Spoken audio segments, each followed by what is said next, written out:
So history shows us that adversity often sparks creativity, and this is really evident in the culinary world where some of the tastiest dishes come from some of the most basic and easy to get ingredients. So today I'm going to show you 3 of my favorite recipes from around the world that are simple and inexpensive to make, and at the end I'm going to choose my favorite. So let's get stuck in. First up, Tostadas de Salpicon, which is a tostada with pulled beef, and a really fresh salad and salsa on the top. This is the most expensive one of the lot. I think it works out at $8.30 a portion, that's Australian dollars. This is topside. I've done the pricing on brisket because I think it works better. I think traditionally in Mexico it's usually made with tri-tip, so if you can get tri-tip, use that. But you can use any kind of stewing beef, it really doesn't matter. You just don't want anything too fatty. First up, we're gonna get this beef cooking. All right, we've got a big Dutch oven, half full with water. I've just cut my beef into 4 so that they're easier to pull. And that goes, heat on, bang. Wash your hands. So then we're gonna flavor that with some garlic, which I've just crushed. You can just leave the skin on, it doesn't matter. Half a white onion, leave the skin on, doesn't matter. Peppercorns, 10, 12. Some bay leaves, 3. And about 2.5 to 3 tablespoons of salt. Seems like a lot, but it's a lot of water in here. We're gonna bring this up to a simmer. We're gonna cook it for about 2 to 2.5 hours. You want it to be able to be shredded, but not completely falling apart. Once it's at that point, we're gonna turn the heat off and just let it sit, let it rest in the water for another kind of 30 minutes, 40 minutes before you start pulling it. But while that's cooking, we've got a couple of other things to get ready. Okay, to make tostadas, corn tortillas, and you're gonna fry them in some oil at 160, 170 degrees until they're golden brown and crispy. Then just repeat that till they're all done.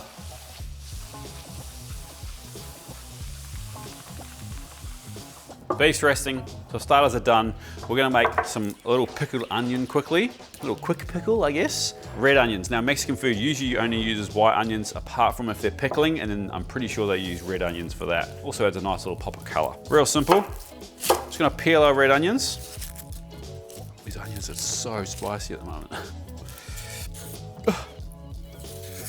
Okay, I'm good. Just slice them nice and thin. Man, these suckers are spicy. We're also gonna slice one jalapeno, nice and fine, into a bowl. Still crying. Ugh. I hope I never get asked to go on hot ones. A couple of cloves of garlic. I think I'm okay now. Well, just one if it's that size. 3 more weeks. Construction will be finished. And we'll have a new set to play with. How exciting. All right, we're just gonna finely grate or microplane that into our onions. Some oregano. Salt, lime juice. That's what we're going to use for our pickling. Just give that a really good mix. And then we're just going to add a little bit of white vinegar as well. All right, we'll leave that to one side. The other garnishes we need to get ready. Got some tomato, we'll use 2 of those. We're just going to dice them. Let's get a big bowl ready for mixing. You want to keep everything pretty small because when it's on the tostada, you kind of want to be able to eat it without chewing through it too much or you're going to spill it everywhere. Some radishes, just give them a wash. Dice those. Some lettuce.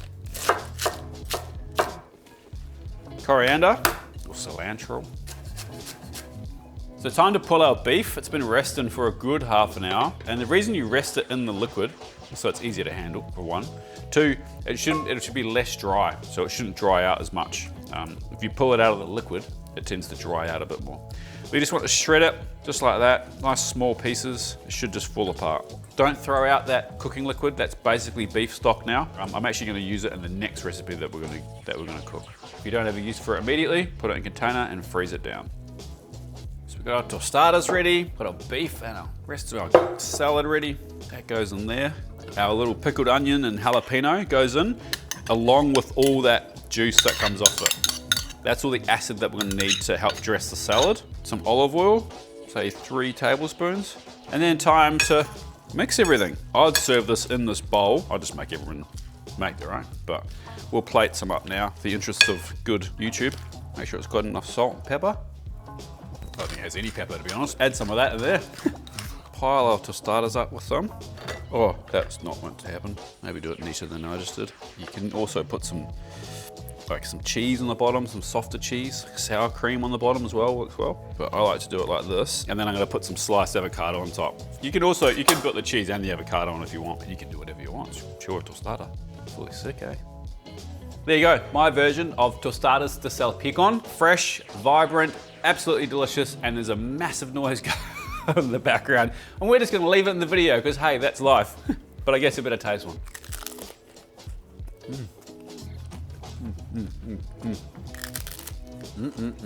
Texturally, it's incredible with that, you know, the crispy tostada, the nice soft pulled meat, and the veg on top, nice creamy avocado, seasoned really well, lots of vinegar, which I'm a big fan of. Could almost be a little bit spicier. Maybe I need to put more jalapeno. Anyway, that's delicious. It's gonna be pretty tough to beat. So the next cab off the rank, pasta fagioli, which is pasta with beans. Now, caveat, this is one of those dishes that I think everyone's nonna makes in Italy, so there's definitely gonna be people in the comments saying I've done it wrong. This is how I make it. Most important, start with our sofrito. So we're gonna peel and dice our carrots, dice some onion, and we're gonna dice some celery.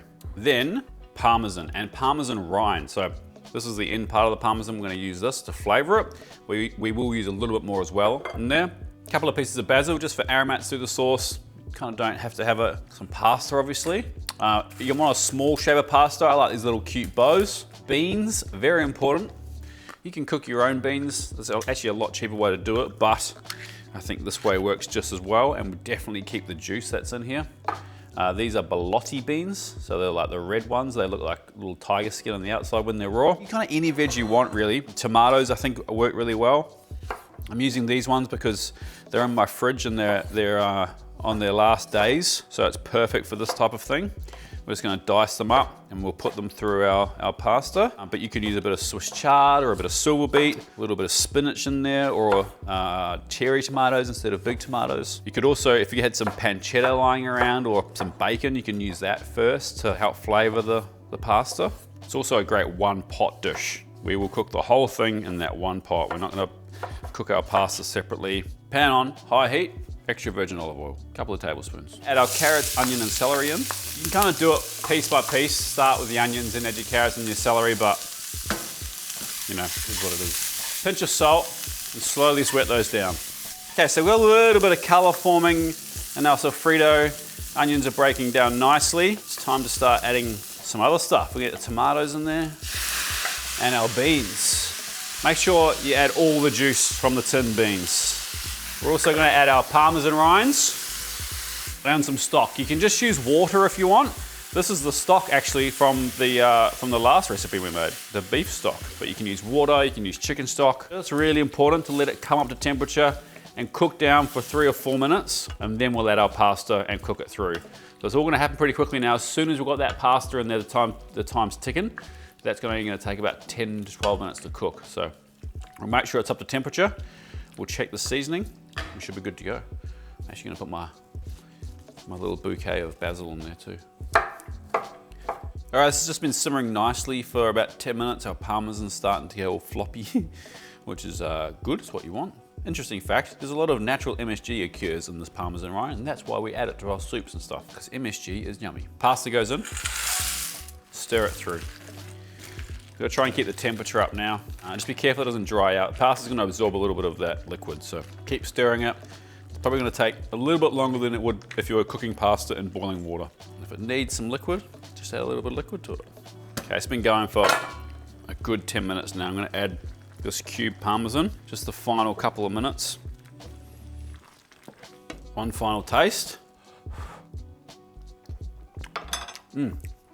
That needs nothing else. That's a lot of food too. And I mean, we did this recipe on the basis that it would feed 4. I honestly reckon if you've got kids, that's gonna feed 6. 2 adults and 4 kids. It's pretty deceiving as well how how filling this type of a meal is. And for 4 people, it worked out at, what was it? Oh, just under $4 a serve for a big bowl of very hearty, healthy, delicious pasta fagioli. I suppose we better have a taste. That's delicious. Nice and creamy, lots of textures in there, and super comforting. There's nothing wrong with that. And if you want to feed a lot of people for cheap, that's a delicious way to do it. Okay, so for my third dish, I'm gonna make a little Thai-inspired meatball with a vermicelli salad. This isn't like a Thai dish as such. It's like a dish inspired from the time I've spent in Thailand with a lot of those flavors. So we've got some lemongrass, some ginger. That's not ginger, that's garlic. We do have some ginger though. Some lime leaf, some bird's eye chili, and we're gonna use that to flavor our chicken mince. So we use a mortar and pestle. You can just kind of grate all the stuff straight into there, but I do like to kind of pound it up a little bit. I think it definitely adds a bit of something. Just some love, you know? So first up, we'll get the lemongrass grated. To take off the outside leaves, take the end bit off, and we just kind of want that part there. That's probably a little bit too much for that amount of chicken. We'll probably use about half of that. Okay, we've got a couple of bird's eye chilies. I'm just gonna run my knife through.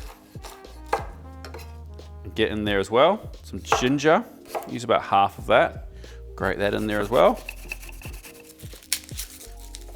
A couple of big cloves of garlic. Get those in there. Lime leaves. Just strip the stem out of the center. Now these are quite fibrous. They take a bit to break down. So the finer you get them here, the easier it's going to be in there. Then just a little bit of sugar, a little bit of salt, and we're going to start pounding. Once we've got a relatively homogeneous paste, doesn't have to be perfect. Don't mind a few bigger bits. And that goes to our chicken mince. This is another really affordable dish to pull together. For 4 people, we're looking at $4.70 a portion. Okay, I got a tray ready because I'm gonna use my hands to mix these, and roll them. And I'm not gonna use gloves because we have soap. Get some fish sauce in there for 2 tablespoons, and then mix all those beautiful flavors through that chicken mince. So chicken mince can get pretty sticky. So just be cautious, you don't really want to over mix this. Well, I'm going to add some oil to my tray and also to my hand. And then we're going to form these into balls. And I don't like them too big, I like them pretty small, but you can make them as big as you want. But I think that size, like smaller than a golf ball is good. Now we've got our chicken balls into an oven set on grill and the high temperature. Oh. And we're going to check those after about 5 or 6 minutes. We want some decent color on all sides. So for the vermicelli noodle, just get them in a bowl and cover them in boiling water. Ideally it goes on the noodles and not just on the bench. Kitchen tips with Andy. They just need to be covered. Okay, put those to one side. I'm gonna make a little dressing in this jar. Finally grate some ginger, garlic, and chili. And I'm gonna use the long red chili this time because I kind of want a fair amount of it in there. And if you use bird's eye, it's probably gonna be a bit too spicy. But if you like spice, then hammer the bird's eyes home. Scrap that. We're gonna cut the chili. Sometimes you just gotta call your losses, you know? Just realize things aren't meant to be. I am gonna take the seeds out too, more so because they're a pain to cut. That's better. And remember folks, wash your hands after handling chili. So now I just need to add the juice of 2 limes, about 2 tablespoons of fish sauce, about a tablespoon of sugar. Lid on, give it a good shake. Now I've been an idiot. Let's get some salad things ready for the salad. Salad things ready for the salad. It's been a long day. So I'm gonna use some cucumber. I like to take the seeds out of my cucumbers. I think it's just been ingrained in me from kitchens. You don't feel like you have to if you find that offensive. And then I'm gonna cut them at an angle quite fine. I think the thing is with the salad is you want things quite small. You don't want like big pieces. It becomes quite hard to eat. And next I've got some nice cherry tomatoes that I'm just gonna quarter. Spring onions that I just want the whites. We're gonna use the herbs as our leafy green part. So save those for something else, for a stir fry or something. Similar to the cucumber, cut long battens and then cut at a really heavy angle. So you get, still got some texture, but they're kind of quite palatable pieces. Some red cabbage, again, nice and fine. Carrot, which I'm gonna peel. Then we just need some herbs. I'm a big fan of how a lot of Southeast Asian countries really elevate their salads by using fresh herbs. I think it's one of my favorite ways. Instead of using lots of lettuce, just get lots of fresh herbs. So just rip them up. You can tear them. If you've got big leaves like that, just tear them in half. Make sure they're nice and clean, obviously. Okay, so herbs, we've got basil, sweet basil. I usually like to use Thai basil, but I had a bunch and it went all brown in the fridge and I didn't want to use it. So we've got the normal sweet basil or the Italian style of basil, some coriander and some fresh mint. Let's check on that chicken. At this point, it couldn't be easier. Get your vermicelli into a big bowl. So I did just rinse these off under cold water to stop them from cooking, and then drain them really well. Then we just add everything else. We've got cucumber, little tomatoes, spring onions, red cabbage, carrot, basil, coriander, and our mint, our little dressing from earlier.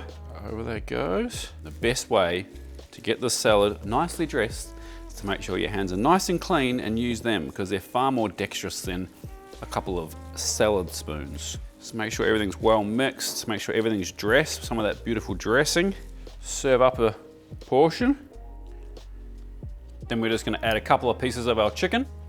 There you go, Thai-inspired chicken meatballs for the vermicelli salad. Delicious, light, nicely balanced, not too spicy, nothing wrong with that at all. This is like the perfect kind of summer lunch, I reckon. If you're having a picnic or like something for a road trip, chuck that in your car fridge. But I did say at the start that I was gonna choose my favorite, and I do have a clear favorite in my head. I can't lie, I can't go past that tostada from the start. It was absolutely delicious. I'm a huge fan of that textural component. And even though it was, it's a bit more challenging, it takes a bit longer to pull together, it was kind of set and forget. Cook your meat, simmer it really low for a couple of hours, do some other stuff, and then finish the rest up once you're ready to go. And I think it's a great one to cook for a lot of people, because you can do a lot of it at once, even though maybe that's just because I'm bougie and it's the most expensive. Anyway, legends, thank you so much for watching. Please like this video if you've taken anything from it. Subscribe if you're not, because it really helps the channel, and we'll see you next week for another recipe. Peace.